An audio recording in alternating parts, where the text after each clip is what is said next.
Hey, YouTubians, geese to here, Edge of Adventure. It's March.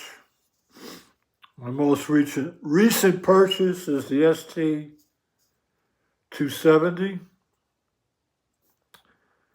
I don't know about this knife, pocket knife.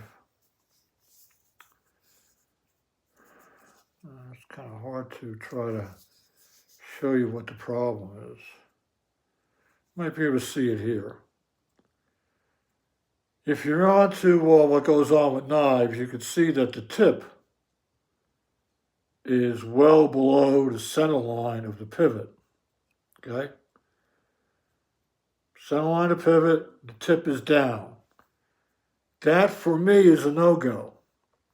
Because most of my knives, okay, are above the center line. Above the center line means it's a slicer. Below the center line means it's a chopper. Equal to the center line, you get a little bit of each. Do you actually think that this foldable knife with a liner lock is a chopper? It looks like a chopper. Maybe it might be a chopper. It's going to be chopping right here, this little small area, right? I don't know.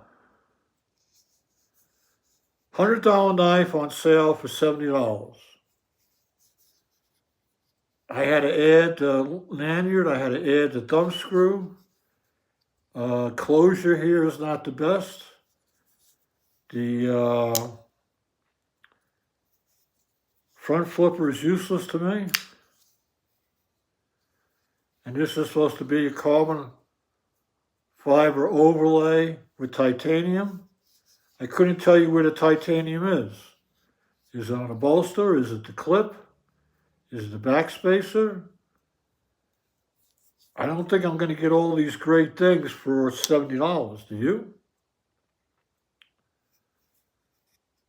What's your opinion?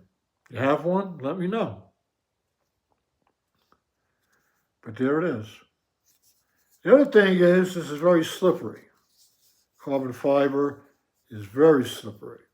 Gonna have to put some type of gription on here. ST270 by ST270.